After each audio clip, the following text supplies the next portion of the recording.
to Everything Alternative. It's Donny. We're here at Delmar Hall, the second of two sold-out shows with Andrew McMahon in the Wilderness. How you doing, Andrew? It's great to see you again. I'm doing good, man. Thanks for seeing me. Well, I think one of the coolest things that I saw when I was coming up is it has to be an amazing feeling for an artist when you are here at the venue. It's 1:45 or whatever it is at this point, and you've got people already lined up to see you. Yeah, I have some of the best fans in this business for sure, and have for so many years, and it's incredible. They'll still camp out from time to time and for the show, and they picked a good day to camp. It's beautiful. Yeah. Were you ever that kid? Were you ever that one? Absolutely. Do you remember who you would have done? Oh yeah, that for? I did it regularly for Ben Folds 5 when I was in high school. You know, just from the very first Ben Folds 5 record on Caroline, like I was the first kid in line at the El Rey Theater. Travis, I remember doing that for when I was a kid. Yeah, I mean, it was a pretty regular thing for me and my friends. Weezer, we would go early, even when we didn't have cars. We'd have our parents drop us off and make them leave and go do other things so that we could sit in the front of the line. So yeah, it's a part of my vocabulary, and so when I see it, it means a lot to me. It's great. Anytime that anybody mentions Ben Folds in an interview that I do, I have to bring up the fact that my son's name is Ben. Yeah. Because of Ben Folds, and I just saw him with the St. Louis Symphony a couple of weeks ago. Sure, it was incredible. Which was the first time that I'd seen that live, and holy smokes, bringing some of those songs to a total nother level. Yeah, he's the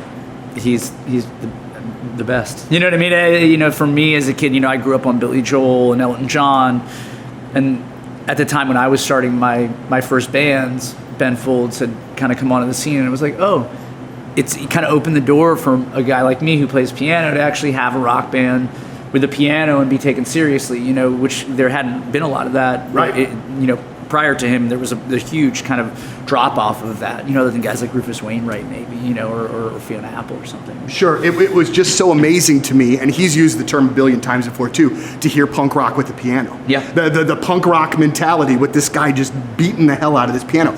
Well, you had mentioned Billy Joel just a couple minutes ago.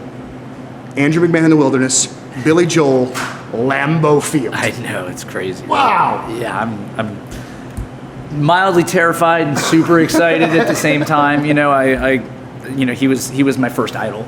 You know, I started playing piano. My parents like immediately handed me his like double disc of Volume 1 and Volume 2 of his hits. It was the first concert I saw was Billy Joel in Cleveland when I was a kid. So yeah, to be invited to open shows on his tour is like a pretty insane thing for me. So have you met him before? I guess you'll meet him there that day probably? Our first show that we're doing with him is in Atlanta. Okay. In probably a couple 3 weeks now. So, you know, I'm told that we'll get a chance to meet him and stuff. I'm you know, obviously very excited. It has to be an amazing moment. Yeah. Just amazing. So, new album, Zombies on Broadway, is out now. Yeah. It's really fantastic. Thank you, one of the things that please correct me if I'm wrong here, but some of these songs were hanging around when you did the last record, or were they written at the same sort of time, or can you give us sort of the timeline there? Yeah, so basically, I mean, I finished the last record, I think it came out in 2014, I want to say, you know, in October 2014, I probably finished writing and recording that record, you know, just a few months prior to its release. And I made a point, rather than sort of doing what I had done in the past, which is like, you write the songs, you record the songs, you tour the songs, and then you start over. I did the first tour, and then I immediately got back in the studio and started writing.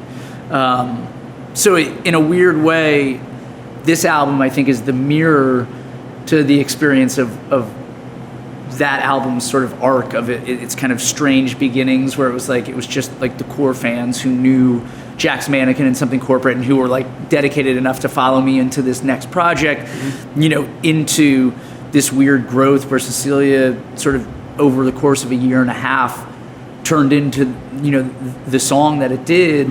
And so I'm like kind of writing along that arc, you know, starting with this nervousness, like, oh my God, I started a project.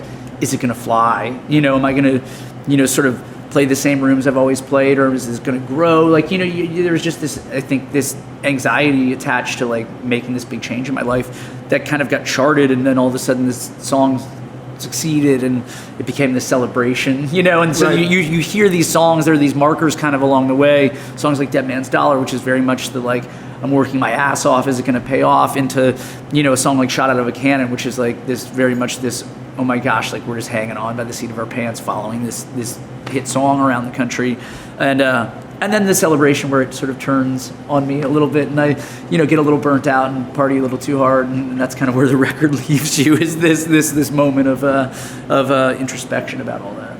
The album, you went back to New York to make this record. There were obviously, I want to make sure that I say this the right way, but obviously life things in a big way happened to you when you were in New York.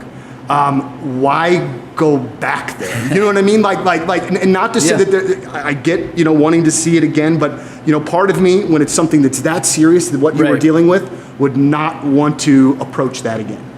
Yeah, I mean, I think, look, a part of this project in general for me has been about putting myself in uncomfortable situations, facing fears, saying, okay, well, maybe this is the harder road, but is it the right road? Is it the challenge that I should take and should take on? And certainly, like I was diagnosed in New York City.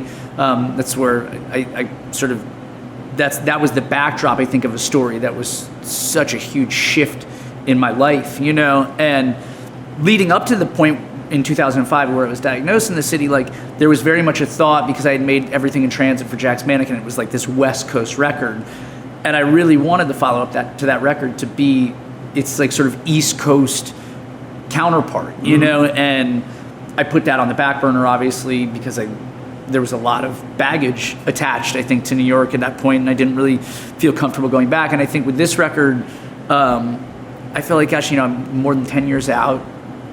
I've survived. I think a lot of the baggage of survivorship I've sort of put aside, and I feel free of a lot of that, and have been able to turn it into a positive and see the benefits. So I thought, let's make good on this sort of artistic goal, which was to make a record in New York, and it came with its challenges, but I think it gave me a set of new memories in the city. Not all the easiest either, you know what I mean, because of what they're attached to. But I think it gave me a new narrative about that place that now isn't just about me getting sick there.